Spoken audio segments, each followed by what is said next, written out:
So we'll begin with the first one, and it's investigate. And we probably don't think about that very much when we're speaking. I think most of the time, many of us think about the words we're going to use and how we're going to present whatever ideas we have.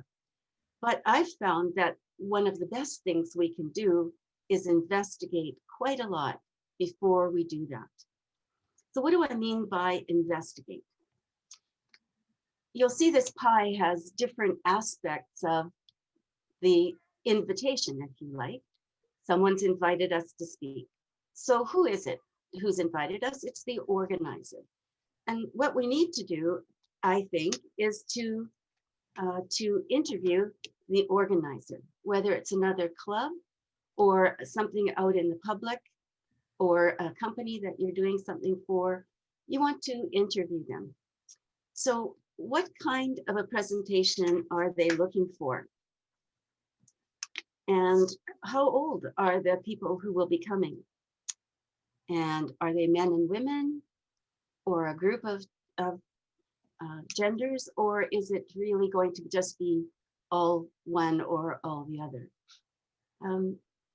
Are there some particular values that the organization that you're speaking to has that are common to all of the people there? So what do they have in common? And what do you have in common with them? And that's really important, because as you work towards putting your speech together and the stories and anecdotes that you're going to use, you need to be able to build a bridge. You're really trying to develop a relationship with the audience. And so the more you can find out about them, the more you'll be able to build that relationship, even in the short time that you have available. So for example, I was asked in Vanderhoof to go and talk to the Women's Institute. Well, I'd been a city girl my whole life. I had no idea what the Women's Institute did. I didn't even know there were women's institutes at that point. So I was finding out that they were all women, of course, and they were an older organization. They existed for a long time, and they did a lot of craft things together and a lot of projects for the community and so on. So that really helped me to put together something that would be of interest to them, and also for an exercise for them to do, because this was going to be more than just a talk. It was going to be a bit longer. And so I put together an A to Z exercise, which what you do is you just have a piece of paper with A to Z on it, and then you have 2 columns. So it's a 3-column document, and one column is the person's name, and the other is a skill between A and Z. And so what you do is take your piece of paper around and you find out who in the group has a skill that starts with A and who has a skill that starts with B, and you fill in your sheet all the way down. And we did that because they didn't all know each other well, and so it gave them something to talk to each other about during the sort of small group or group cluster time, and they got to know each other a lot better. So knowing that that was one of the goals of the organization, was for them to get to know each other better, and that they had a lot to share and a lot in common, really helped put together a talk that was going to be more focused on them. The other thing is that you really need to know a bit about what are the issues they're facing at the moment. And I can tell you, as we go through today, you'll hear stories about how things I did didn't work out well. And that's not because nothing ever works out well. It's because we learn the most when we're, really under fire or in a really awkward spot. And then it really stays branded in our brain. We do not forget these things. So another time was for the Royal Bank. I got invited to an evening meeting of the Royal Bank staff, and it was a dinner meeting. And I was going there as a representative from the College of New Caledonia and presenting a talk on our new microcomputer system and how it was going to save people time and so on. Now, are there any red flags starting to go off. Bank, mechanization, jobs. Yeah. Well, I was a bit oblivious. I was excited about what I was doing. So it was a dinner meeting. They also had liquor at the dinner. And by the time I did my talk, people were a little relaxed, we could say.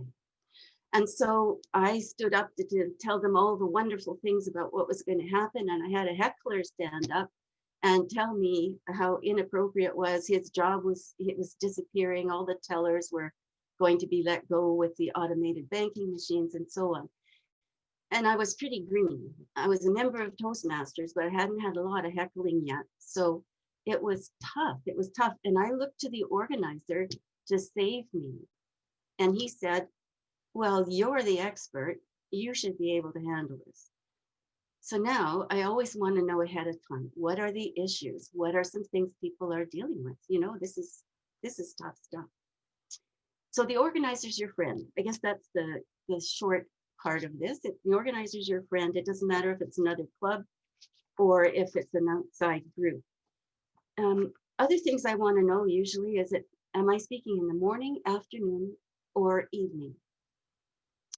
If I'm meeting in the morning, people might be a little sleepy. So we're going to have a bit of a, a rev up, maybe a little game or maybe a little overhead discussion or something like that to keep people awake. If it's in the afternoon after lunch, we're still going to have something like that. A sponge exercise, which is something that you do as people are drifting in, but you don't want to start your actual talk. So you have a little something that you're doing, asking a few questions and so on, but just to get everybody warmed up. And if it's in the evening, you definitely want to know whether they're going to be drinking or not. So those are some key things.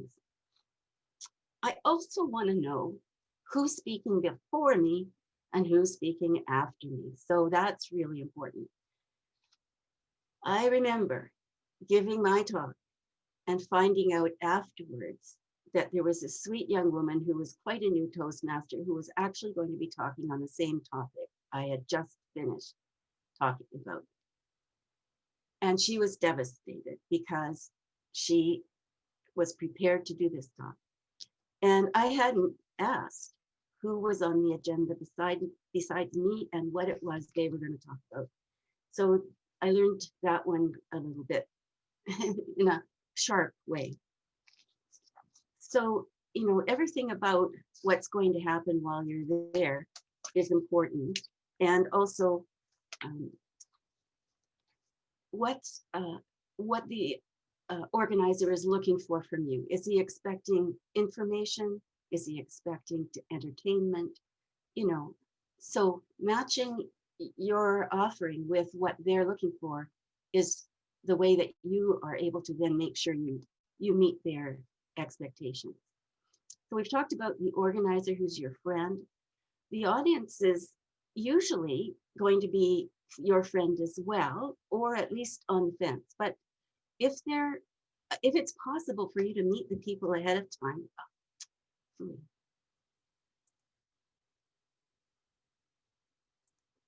if it's possible for you to meet the people ahead of time, then stand at the door, the equivalent of the door, and greet people as they come in so that you have some friendly faces, or here on Zoom, come ahead early and talk to people as they're coming in. So what you want to be able to do is feel like there's some friendly folks who are in your camp. If you are going to be on an agenda with other speakers, then it's a really good idea to meet the other speakers.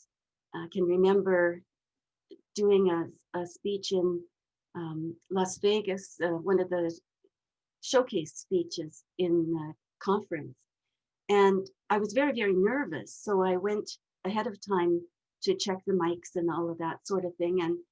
And I met the other speakers. Unfortunately, it didn't do much to allay my fears because the person I was, meeting was one of those very confident men who told me how much money he made speaking and how he was leaving the next day to speak in California.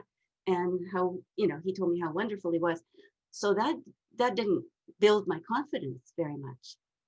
So in that particular case, it was a good idea to go ahead of time and find out who is it, what do they like, and how can I use my own support group to kind of buffer that before I'm speaking, because yeah. Timing, how much time have you got on the agenda? That sounds pretty ordinary.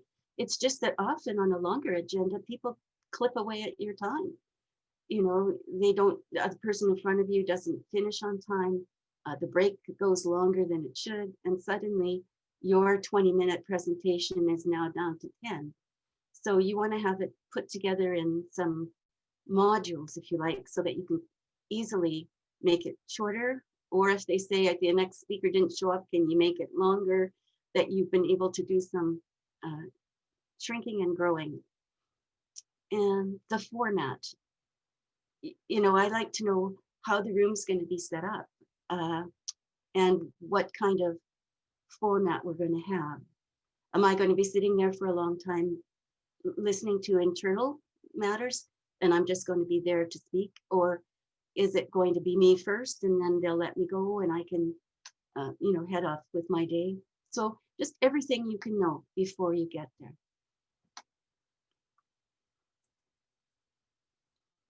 So now we've investigated and we're going to want to know how to measure the impact we're wanting to have.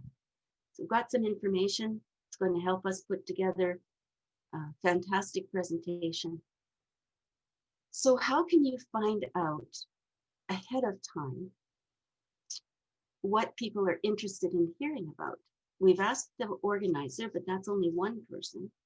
So how are we going to find out what the people attending would like to hear about?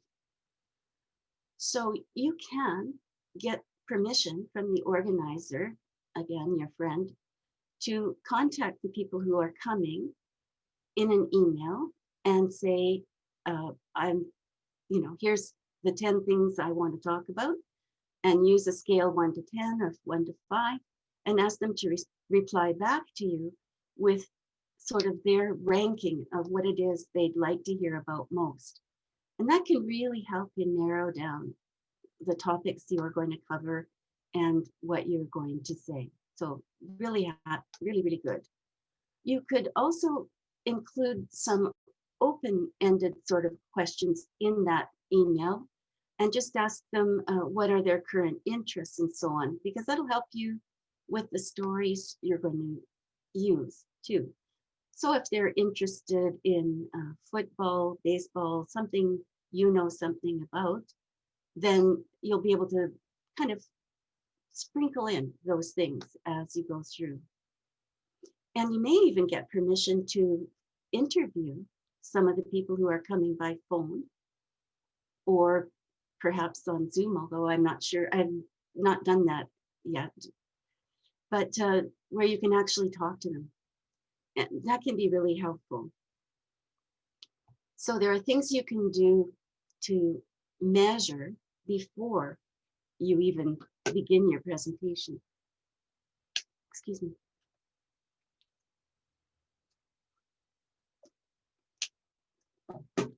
Because we're going to want to know how much impact did we have with our talk. During the presentation, you're going to want to look for attentiveness. Do people seem to be looking at things at your screen, or have they got their video turned off and they're actually doing emails and things instead? Or are they talking to a friend using their phone and so on? It doesn't matter. Your job is to present the material. That's their right to do whatever with their time. But it will help you feel the energy, because when you do face-to-face presentations, you get energy from the group. And now on Zoom, it's a little different. So helping to see the attentiveness can help. During your presentation, you can also get information back by polling if you want to find out, how many people like your idea. If you're able to ask overhead questions, then you can get some participation going too, and that can really be helpful. And of course, chat is really useful too for asking them to respond via chat. So during the presentation, you can be doing some measurement there. I like to have a friend or a colleague do some watching for me, and then they can give me some information if I'm sort of not being very clear with the people. And that helps me to get back on track.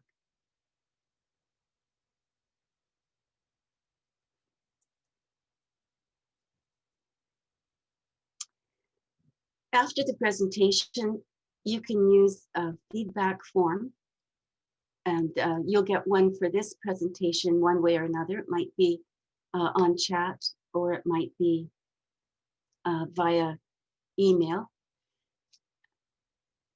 Then you can send a follow-up email yourself as well. And then again, you might ask for a Likert scale again afterwards, so that you could find out what the difference is between the one that they did in the beginning and the one that we did after. And it's always a good idea to send a summary report to the organizer so that they know what's happening. I'd like to stop for a minute now and just ask if anyone has any questions about what we've talked about so far. You could hold up your hand. If I can, and if I don't see it, then perhaps someone else will. So Dale. Could you tell me a bit more about the Likert scale? How do we use that, or where do we find that? So you would, let's say I have 10 questions that I want to know about. And so I would put my 10 questions with 1 to 5. It looks, actually, it's like on Pathways. You know, on Pathways, they ask you, how confident are you about? Oh, yeah. And that's a Likert scale.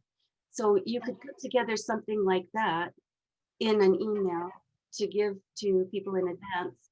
And so the things that you'd be asking about is, how confident are you developing a title that grabs attention? How confident are you in organizing your speech? You know, whatever the 5 or 10 things are you'd really like to know ahead of time. Oh, okay. Okay, and that then makes sense. Yeah, and then they send you back the information, and you get a much better sense of how to focus your presentation. So that's what you can do. Yes. Yeah. Okay, thank you. Anyone else? No? Okay, so just like Toastmasters and Pathways, you say before you do the workshop or before you do the project, you know, you're maybe 3, you have a level of 3 confidence. And then at the end, you may have a level of 4 or 5 confidence because you've gone through the material. So it's like that.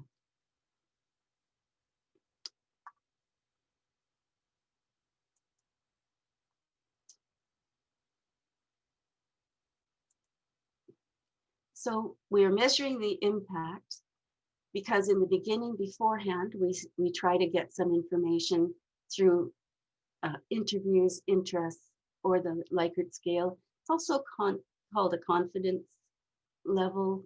You know, you could frame it that way. During, you're watching what's going on to see how people are responding. And then afterwards, you're going to do some follow-up. And I really like to give a summary of what happened on the evaluation forms to the organizer, because they've put together this event or this workshop or this speech, they've asked you to do it, and they would like to know how that worked out, what sort of impact there was. Many places will do their own evaluation form, but even if they don't, you would like to know yourself.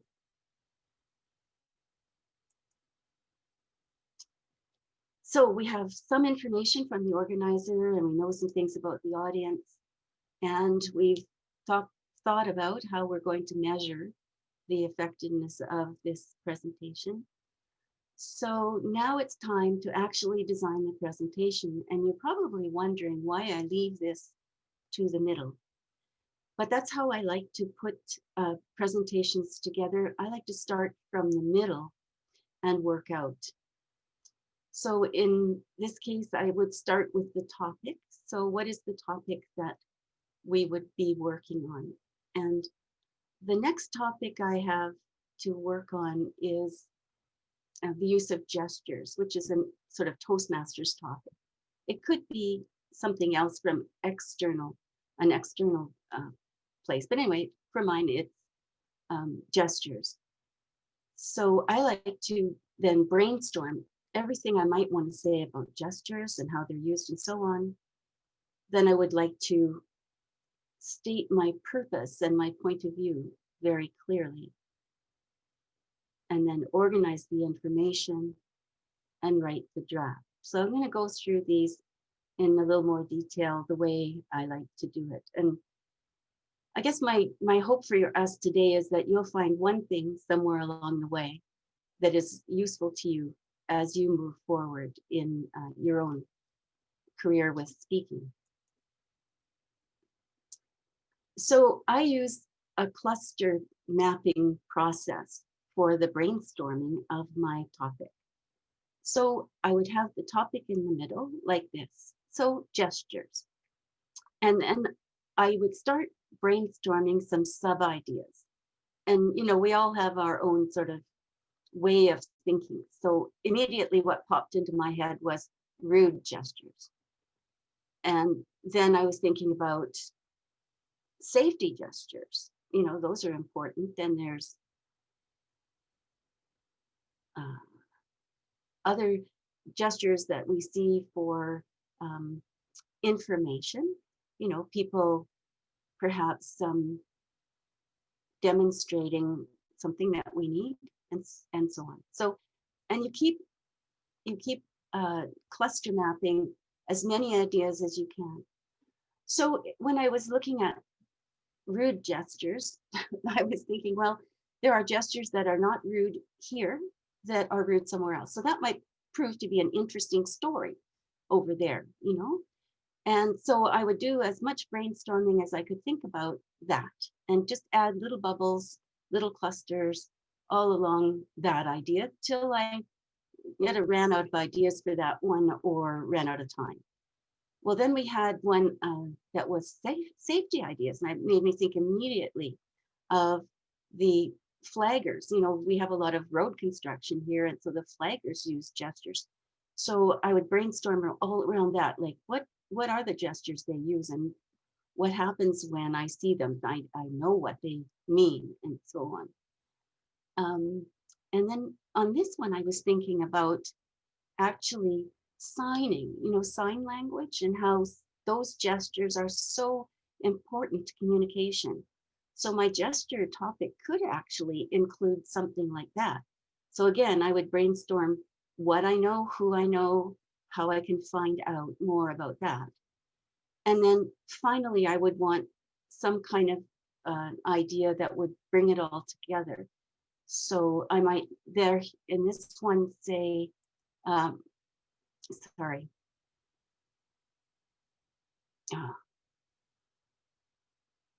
So for the last one, I might want to pull them all together or focus on something slightly different in terms of gestures. Or maybe I would move into body language instead of just hand gestures, which is what the others intended to be. So you just keep brainstorming all around this until you have all of the ideas you can possibly think of. And then you'll probably have way more information than for one speech, which is the absolute blessing of this, because it would give you half a dozen speeches. You know, there's the basis for half a dozen speeches as you go through your pathway, and that's really helpful.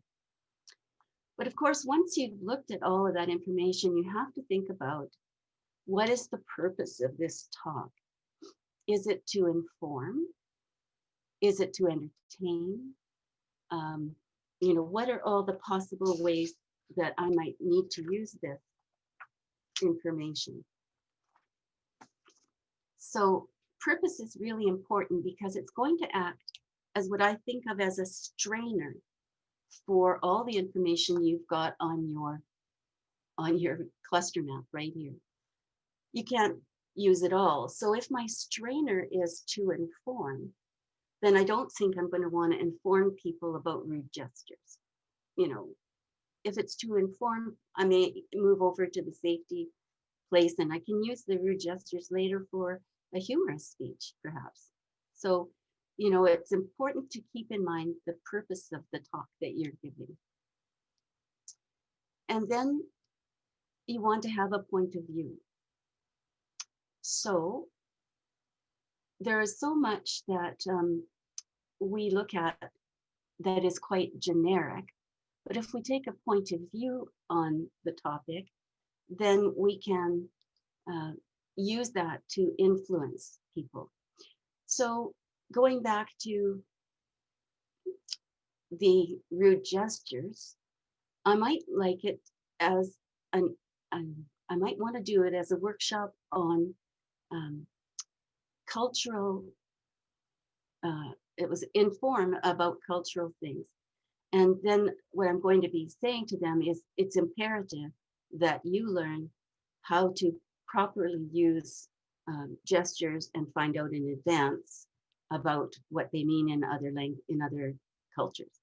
So it would be to inform, but this time it has more of an importance for relationships and so on. So that's how I'm going to skew my information.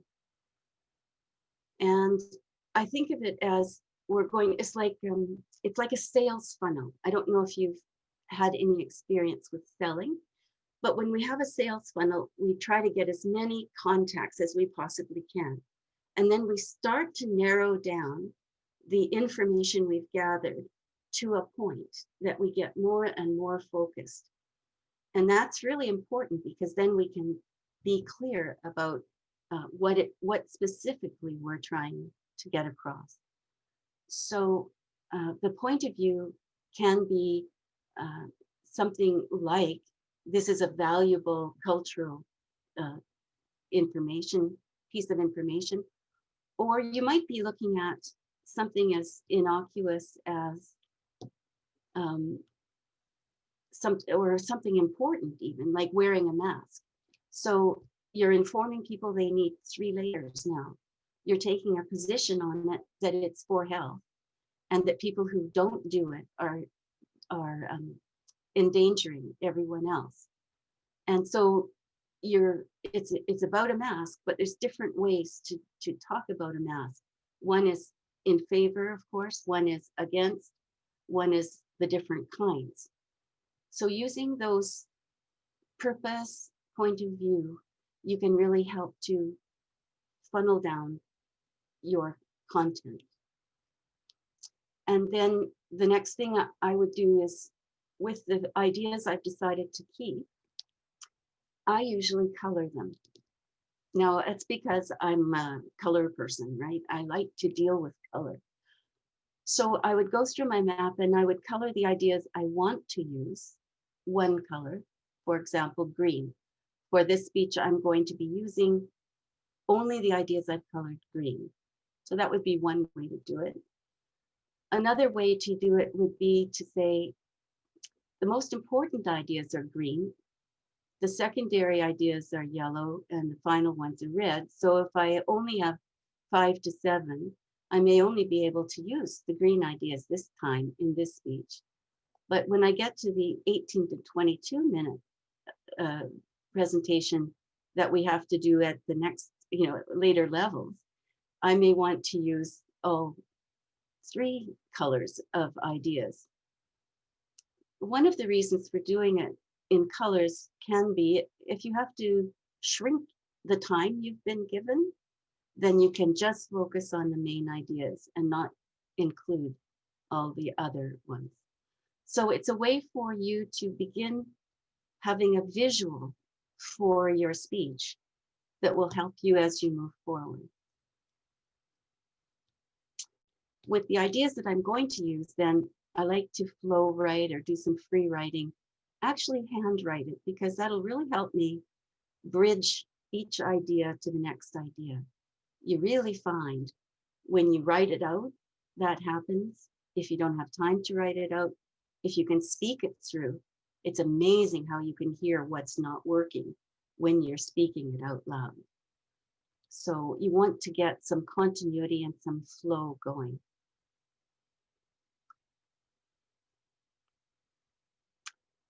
Does anyone have any questions at this point that they would like to ask before we move on to the next one? No, I see heads shaking. That's fair. I don't see any. Okay, fair enough. Oh, Dale? Sorry again. No. I just thought that it was brilliant that you mentioned you using a wonderful topic of gestures to show us all of the information and blaze it into our brains. But I really think the topic of masks is a very relevant subject that any one of us could use for our own Pathways project. So thank you for that. Oh, you're welcome. Okay, good. Okay, so we haven't talked about a whole lot of things yet. We've only talked about the middle, me and my middle of the speech, method. So after we have the middle, what I think is we know this topic inside out now. We've really spent some time with it. And so we're much better positioned to actually add the opening and the closing. If you try to write the opening paragraph first, you're looking at a piece of blank paper and it's kind of difficult to come up with something. I see Janice. So you might be the kind of person who likes to start at the beginning. So I'm just sort of sharing this way that I do. So adding the opening has a purpose. And then we're going to put on a title. We're going to prepare an introduction for the Toastmaster, choose our visual aids, and double check our stories, because the stories are important. So we'll go through these again more slowly as well. So the opening of a speech, it breaks preoccupation. Everyone who's there is thinking about something else when you start. It's a given that their brains are somewhere else. So you want to break preoccupation and introduce your topic and the point of view. So there are different ways to open a speech. I have some favorites, of course. So one of my favorites is a set of 3 questions. So, did you know that masks are mandatory in many places now? How do you feel about wearing a mask? Do you have one in your pocket at all times? So now I've gone from a very general question to a more specific question to a personal question. So that's one, those overhead questions are questions that I find useful in breaking preoccupation and moving towards the focused topic that I want to give. You can also use painting a vivid picture. Today, Dale was talking about the snow outside. So you could say some statements rather than questions. It looks like a marshmallow world outside today. Just looking at it makes me shiver.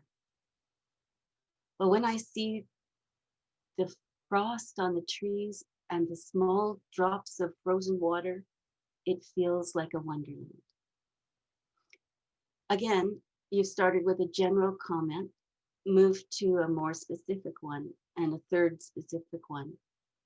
And you've created an environment in the audience that you want for your speech. So where is that one going to go? Well, you'll know because you've done your brainstorming in the middle already. And so that's a calm one you're going to take forward. Or you could now, now that you have everyone lulled into this peaceful scene, you could say, suddenly there was a crack outside and I saw the tree fell down because of the weight of the snow. So you created a very calm situation and then used contrast to get this crack really grabbing people's emotions. And then you can go on and talk about what was happening. So the opening can be something fairly straightforward. It can be anything that breaks preoccupation, as long as it fits well with the topic, and then includes not only the topic, but hopefully your point of view as you move into the main body of your speech. If you've done a good job crafting the opening, you've practically already finished the closing, because the closing needs to refer back to the opening, restate your point of view, and call for action. And those are the things that will now move us into the influencing part. So you've put your talk together so carefully, you've opened it well, you've got their attention and kept it all the way through. And at the end, you're going to tell people what they need to do. In the closing of the speech on the masks, for example, I went to the doctor's office the other day and I had a mask on because I always have a mask on. And the first thing they did was take away my mask, tell me to take away my mask, and they put on a medical mask, they called it, because now you have to have a different mask than you had before. So in the call to action on the mask speech, you could say, so we all have to wear masks now, and it's really important for everyone. But if you still have some masks you bought in the past and you're thinking of using those, don't. I can tell you right now, you need some new ones. Go out today and buy some 3-layer or more masks. So you're going to have a real call to action at the end, and they'll know what to do, and you're trying to influence them to actually go ahead and do that. So we have an opening, we have a closing, and then you need a title. And we don't want a title that doesn't intrigue people. We're hoping we're going to intrigue and draw them in. So the title for a speech on masks, we could say something like Covered for Life. And that sounds maybe a little bit intriguing. So now I'm going to ask you again, if anyone would like to suggest a title or an opening that they think might be interesting for one of the things we've talked about this afternoon. Is there anyone who'd like to offer one? I could offer one, which is protect your life more than cover your life. Protect your life. Yeah. That's good. Anybody else have an idea?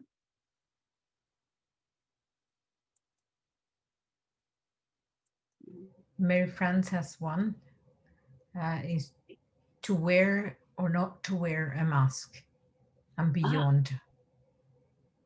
And that's a good technique, to use a common quote and then to, change it so that people are familiar with it and it grabs their attention. So that's good too. So it can be a quote, a movie, a book title, something that everybody would know, and you can just transform it a little bit to make it the title for your speech.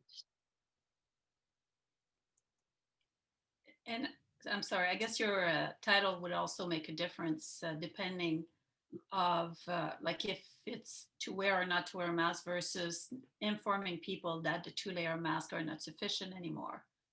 Yeah. Then Yeah. your title would vary, right? Yes, because then you could say it's not good enough. And you wouldn't even talk about what it is. You would just say it's not good enough. And that would intrigue people perhaps to say, well, what is she talking about that's not good enough? So you can use the title to be quite provocative if you did it like that.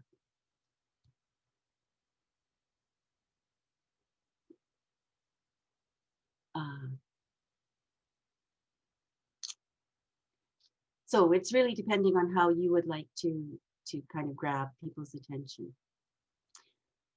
One thing too that I wanted to mention, and I didn't go into it, you have a chance to write the introduction that the Toastmasters is going to use to introduce you.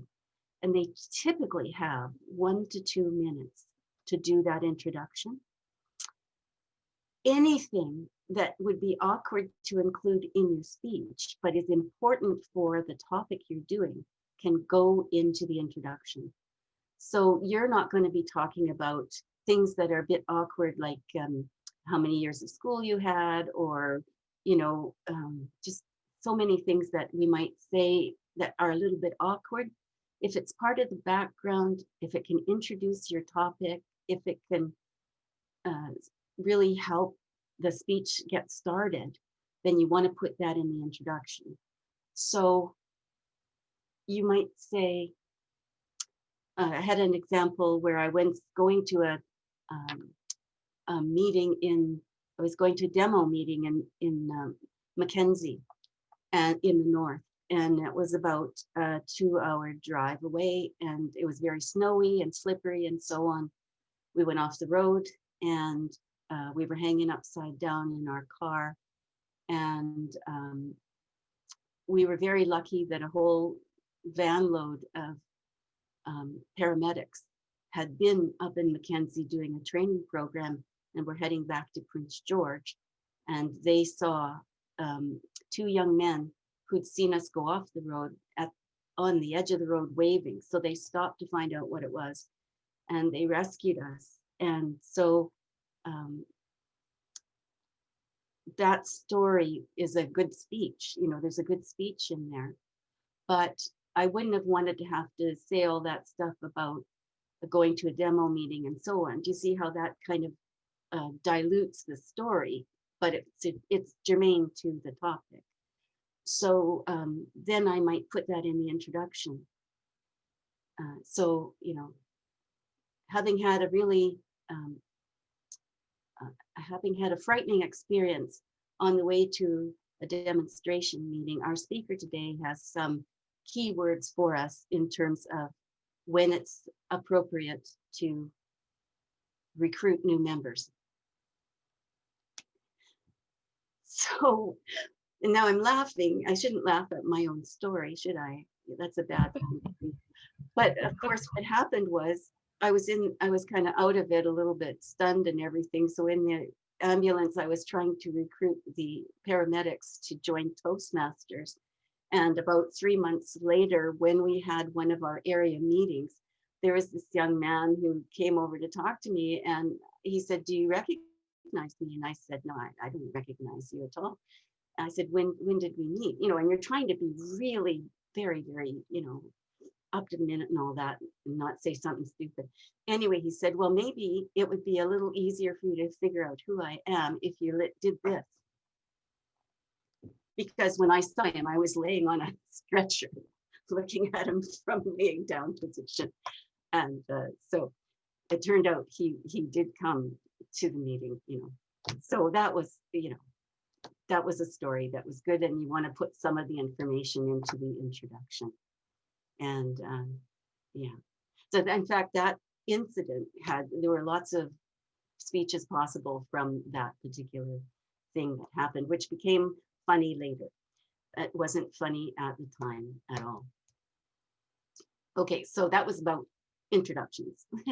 So now, visual aids. I hadn't even talked to you about visual aids yet, but I figure once you have the middle done and you've got the opening, closing, and so on, you can begin to understand what it is you need to show people, because the visual aids should really enhance whatever the topic is and so on. So you want to put them in, I think you want to put them in sort of later usually, as you have this topic that you're so in the middle of. You're so familiar with all of it.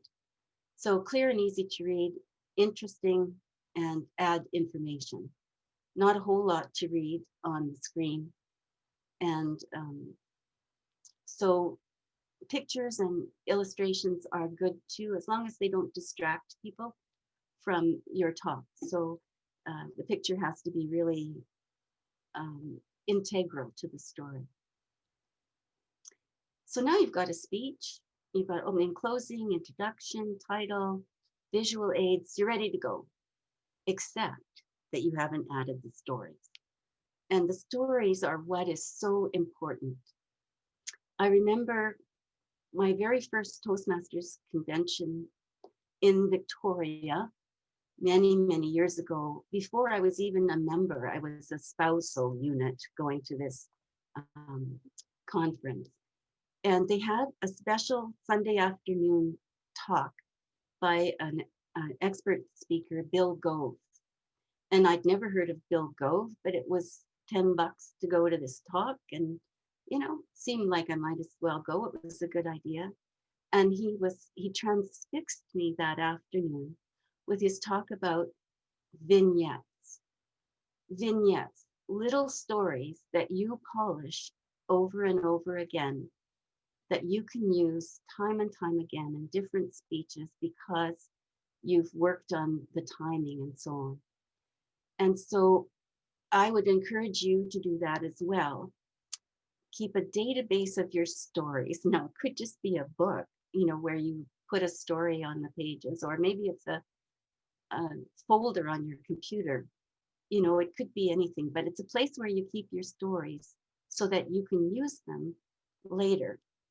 You might use them right away, but lots of times you forget about some of the stories you've got and you don't pull them out often enough. So looking through the stories to tell, I remembered one today about interruptions. And I'm not quite sure how I will use that in my talk today particularly, but I'm going to tell it to you because I like this story, and then we'll see where I could put it in. It's about interruptions. So my son was doing a demonstration talk to apply to be an instructor at the College of New Caledonia. And I knew he was going there to do it. And I knew what time he was going to be speaking. And I was a nervous mother. So around about the time I thought he should be finished, I gave him a call. And he didn't answer. And so later I said to him, you know, I gave you a call to find out how you were. He said, I know. And so do the interviewers. He said, my phone rang right in the middle of it. I said, what did you do? And he said, I opened the classroom door, flung the phone out into the hall, closed the door, and carried on without missing a step. So I apologized, you know, all over the place about having done this. What an awful thing to do. But what a story. It's got some lead up to it. It's got a mum in it, you know. So that's one to keep track of, because I might be able to use that another time. And your life is full of those too. But if you don't keep track of them, then you may not remember to use them. So put some stories into your speech. How many? How much time have you got? You know, just at least one or two. Audience involvement, we have sort of come towards this a bit. But even in a short talk, people like to be involved mentally. So you're trying to get some mental real estate in every listener. And you can do that by involving them. So you can ask overhead questions. Does anybody have a title they would like to suggest? You know, things like that, where anyone could answer. Everyone will probably answer in their head, even if all they say is no, don't have anything, you know, don't ask me things. And you want to change the texture of your talk. If it's more than 5 to 7, then you're going to want to change it. So you're going to look at the slides a bit. You're going to give people some ideas. You're going to ask them to respond. Maybe they'll take a note. You just want to make sure that the texture of the session is changing as you go through. And not all of these things will be possible for you as you're doing your speeches, depending on how long they are. If you forget where you are in your topic, it's a longer one, then you can use dyads, like 2 people. You can just say, I want to stop for a minute and get you to just talk to your neighbor for a second and ask, have they learned anything new today? So here you've forgotten what it is you were supposed to be saying. You're getting nervous, worrying about it. If you have time, you can stop, get them to talk to the neighbor, and then ask them to come back and share what they learned. Gave you a few minutes to take a breath and get centered, and then you're ready to go on again.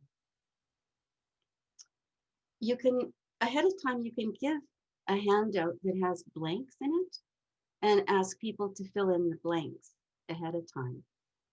Fill in the blanks as you go. Sorry, you give it to them ahead of time, have them fill in the blanks based on the information you've given out. And that's a way to reinforce learning. And then at the end, if you want to, you can go through the answers. Something else I like to do is you can get crossword creators on software on the internet. And if you have some key points, key pieces of terminology, particularly, you can create a crossword with clues that would, generate those answers. So that's another way to get people to listen and make notes is to create a crossword with the key points. You can ask them to respond on chat or vote, and you can ask for ideas. You would do some of those things particularly because adult learners love to connect new ideas to old knowledge, existing knowledge. They want to feel confident that everything they knew up until today is not lost or wasted or irrelevant. So giving them some things they can hang on those old hooks, really, again, we're talking building relationship.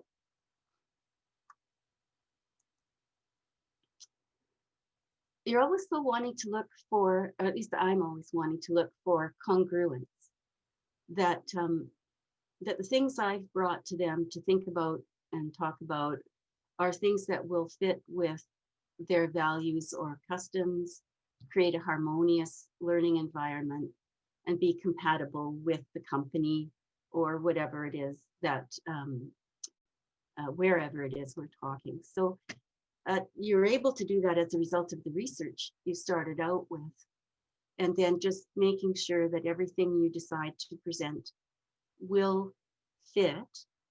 Now, if it's not in agreement, it's that you acknowledge that I realize this is different from what you're doing, but here's why I think this is a good thing. So you're wanting to be always aware of how you fit in or how you need, how you're asking them to veer from what is the harmonious thing in their environment.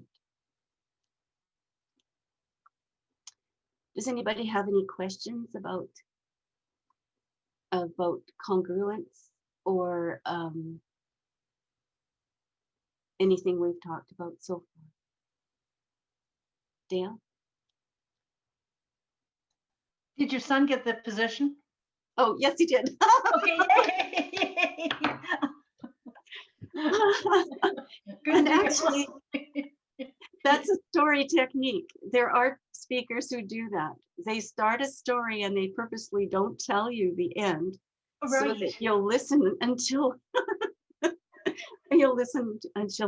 they tell you. Well, good for him. Good for him. Yeah. Anybody else have a question? No, or a comment? Okay.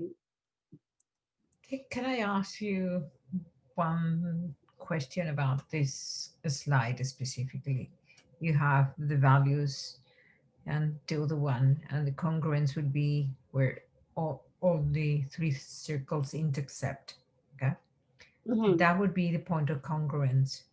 Yes. What if you give more weight to one of those circles? So tell me about that. Do you have an example? Oh yeah, absolutely. I mean, I have an example, no, something that I think of. I mean, if, for Okay. Yeah. example, the values and customs and morals and principles. I mean, all those things have a major weight according to where you are applying it. So you have to make that circle bigger to be harmonious, to learn, and to be into the credibility part of it, or the compatibility. Sorry. So are you asking me if No, I'm asking you how you change that to be having the a circle a or b or c to be bigger so that you can do that in a speech. well, I would have, I would have, oh, I would have that information from talking to the organizer in the first place. So I would have been asking about all of those, um, their values and customs ahead of time. Okay. And so this has to do also with whether or not you say yes to a speaking engagement. An invitation is only an invitation. And you may find out after you talk to the organizer and find out what they want. You are not the right person to make this presentation. Yeah. And at that point, you can say either, I'm sorry, I can't do it, or let me recommend someone that I think would fit better for your needs. So I would certainly think about it that way. I only want to do presentations where I fit. In my professional life, I ended up doing presentations where the fit was a bit cumbersome because I was doing it for money. And sometimes when a client asks you to do something, it feels less comfortable than it should. So it's just one of the things I always want to think about. Is there any reason why what I have to say won't fit with their values and customs? Is there any reason why this will create disharmony in the learning environment? Is there any reason why we're not going to have a nice compatible relationship? And if there is, either I need to address it or I may need to not accept it. Does that help, Erie? Yes, it does. Thank you so much. Yeah. Okay.